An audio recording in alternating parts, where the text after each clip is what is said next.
मित्रांनो, आज हा संदेश तुमच्या समोर येणे म्हणजे काही योगायोग नाही, तर तो दिव्य शक्तीने तुमच्या समोर पाठविला आहे। त्या शक्तीची इच्छा आहे की तुम्ही हा संदेश शेवटपर्यंत ऐकावे, कारण या संदेशामध्ये तुमचे भाग्य बदलण्याची शक्ती आहे। तुम्ही आज खूप आनंद आणि सुख समृद्धी प्राप्त करणार आहात।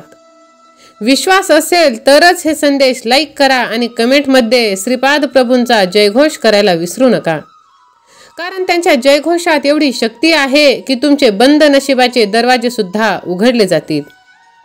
आज हा संदेश तुमच्यासाठी आहे, तो तुम्ही शांतपणे ऐका।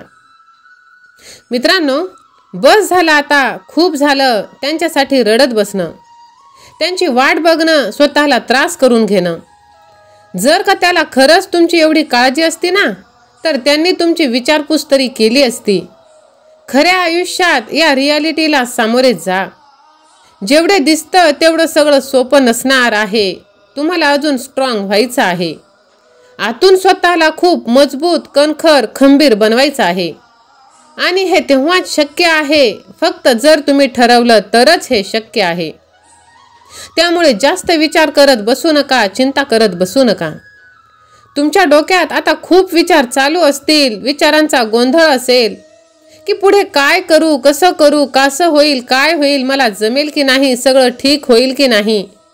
तर सर्वात प्रथम तुम्ही हे काम करा की हे विचार पहिले तुम्ही डोक्यातून काढून टाका, कारण सगळं छान, सुंदर आणि तुमच्या मनासारखं आता होणार आहे। तुम्ही प्रयत्न तर करा, पाऊल तर पुढे टाका। कधी कधी बिनधास्त न घाबरता निर्णय घ्यावे लागते। लोकांच्या समोरच्या भरवशावर तुम्ही राहू नका। सगळे त्यांच्या आयुष्यात खूप व्यस्त आहेत, बिझी आहेत। लोकांकडून अपेक्षा करणं सर्वात प्रथम बंद करा, कारण कोणी येथे तुमची अपेक्षा पूर्ण करण्यासाठी नाही आला, हे तुम्ही लक्षात ठेवा। कोणी तुमच्यासाठी जन्माला नाही आला की त्याने तुमचे काम केले पाहिजे। काही लोक मोठी अशी होतात की त्यांना दुःख सहन करावं लागलं नाही। तुम्ही तयार आहात ना या सर्व गोष्टीसाठी? जर तयार असाल तर होय तयार आहे असे टाईप करा आणि ह्या भक्तिमय चॅनलला सबस्क्राईब करा। ह्या सर्व गोष्टी सहन केल्यानंतरच तुम्हाला यश मिळणार आहे, हे तुम्ही लक्षात ठेवा। सहज काहीही प्राप्त होत नाही। देवांना सुद्धा ह्या गोष्टींना सामोरे जावे लागले आहे। आपण तर शेवटी माणसं आहोत। आपल्या आयुष्यातील अडचणी, प्रॉब्लेम्स कधीच संपणार नाहीत। लाईफमध्ये त्यांच्यासोबत जगणं तुम्ही शिकून घ्या। दुःख येतील, संकट येतील, वाईट परिस्थिती येईल, हे सगळं तुमच्या हातात नसेलच, पण तुम्ही या सगळ्यांना कसे सामोरे जाता, कसे ते संकटावर मात करता, कशी ती परिस्थिती हँडल करता, हे मात्र नक्कीच तुमच्या हातात आहे। आणि मग या सर्वातून हे माहीत असताना जर तुम्ही ते संकटांना सामोरे जाल, तेव्हाच तुम्हाला आनंद प्राप्त होईल। असे लोक खूप भेटतील तुम्हाला जे विनाकारण तुमचा तिरस्कार करतील। तुम्ही अनुभव घेतला असेलच। तुम्हाला कमी लेखता, तुम्हाला वेगळे समजतात, समस्या काही फरक पडत नाही।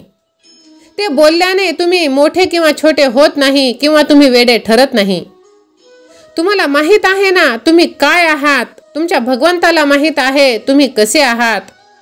मग दुसऱ्यांच्या बोलण्याने काही फरक पडू द्यायचं नाही।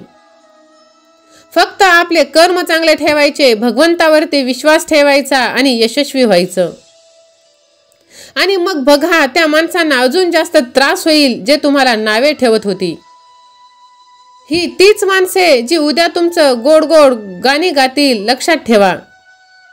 तुमच्या आयुष्यामध्ये आलेली प्रत्येक व्यक्ती हे वेगळी असेल। आपण कसे आहोत तसे तेही असतील, अशी अपेक्षा तुम्ही करू नका। ते जसे आहेत तसे त्यांना स्वीकारा, ॲक्सेप्ट करा। लोक तेव्हाच शिकतात जेव्हा दोन माणसे वेगळी एकत्र येतात, मग ते स्वभावाने असो किंवा विचाराने। कारण दोन माणसे जेव्हा एकत्र येतात तेव्हा आपल्याला जे नाही आवडत ते आपण समोरच्याकडून शिकतो आणि आपण तसेच वागत असतो। जेव्हा समोरचा चुकीचा वागतो तेव्हा आपल्याला कळते की ही गोष्ट आयुष्यात करायची नाही पाहिजे। म्हणून वाईट माणसे आयुष्यात असणे खूप गरजेचे। त्यांनी तुमची प्रगती करून घेतली पाहिजे।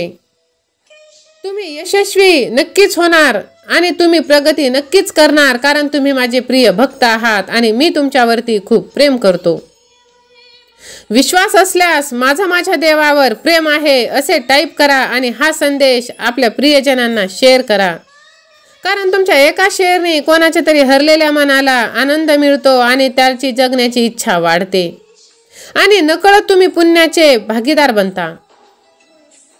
मित्रांनो, सर्व काही ठीक होईल. तुमच्या आयुष्यामधले सर्व अडचणी निघून जातील. फक्त काही गोष्टी वेळेच्या वरती सोपवून द्या. म्हणून जास्त टेन्शन घ्यायचं नाही. थोडा वेळ लागेल पण त्याचं उत्तर नक्कीच मिळेल. तुम्हाला ज्यांनी फसवलं त्यांना पण शिक्षा भेटणार. तुम्ही काळजी करू नका, कारण तुम्ही आणि ते वेगळे आहात. टेन्शन सोडा. आता टेन्शन घेऊन चेहरा पाडून बसणं हे तुम्ही सोडून द्या. आयुष्यात असं पटकन डोळ्यासमोर निघून जातं, कळत सुद्धा नाही. जे आहे त्यात आनंदी समाधानी राहा. खूप पैसे कमवा, मजा करा, आनंद घ्या, पण मेहनतीने. फक्त कोणाला फसवू नका. कोणाला फसवून कमवलेला पैसा हा फक्त तुम्हाला आयुष्यभरासाठी त्रास देत असतो. म्हणून चांगल्या कर्माने, चांगल्या मार्गाने पैसा कमवा. मागचा वर्ष आता संपत आहे. येणारे वर्ष तुम्हाला आनंदाचे, भरभराटीचे जाणार आहे. फक्त तुम्ही देवावरती विश्वास ठेवा आणि देव तुमच्या पाठीशी आहे. विश्वास असल्यास लव यू गॉड असे टाईप करा आणि बाजूची घंटी तुम्ही दाबायला विसरू नका. बाळा, जे काही असेल ते मागेच ठेवून जाणार हा निश्चय धरा की येणारा वर्ष तुमच्यासाठी खूप आनंदाने भरलेला असेल. तुम्हाला माहित आहे एखादी गोष्ट जमली नाही तर तुम्ही कारणे द्यायला सुरुवात करता, पण जर ते तुम्हाला तुमच्या स्वप्नांकडे नेणार असेल तर कार्य तुम्हाला तुमच्या आयुष्यात नक्कीच यशस्वी करणार आहे. तुमची ही कारणे देणे योग्य आहे का हा विचार सर्वात प्रथम तुम्ही करा.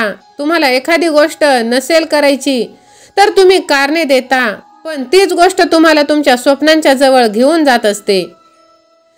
म्हणून कारणे देणे बंद करा. प्रत्येक गोष्ट तुमच्या आयुष्यामध्ये घडत असते त्यालाही काहीतरी कारण असतं. म्हणून त्याला बिनधास्तपणे सामोरे जायचं. जे संकट येतील, दुःख येतील त्यांना फेस करायचे, कारण ती पुढची गोष्ट आहे. पण त्यांना कारण देऊन इग्नोर करू नका आणि तुम्ही ती संधी घालवू नका. मित्रांनो, तुम्ही सच्चे स्वामी भक्त आहात. मला माहित आहे आतापर्यंत तुम्ही चॅनलला सबस्क्राईब केला आहे. हा संदेश तुमच्या प्रियजनांना शेअर करा, कारण कुणाचे तरी हरलेलं मन जागृत होते आणि नकळत तुम्ही पुण्याचे भागीदार बनता. श्री स्वामी समर्थ. धन्यवाद.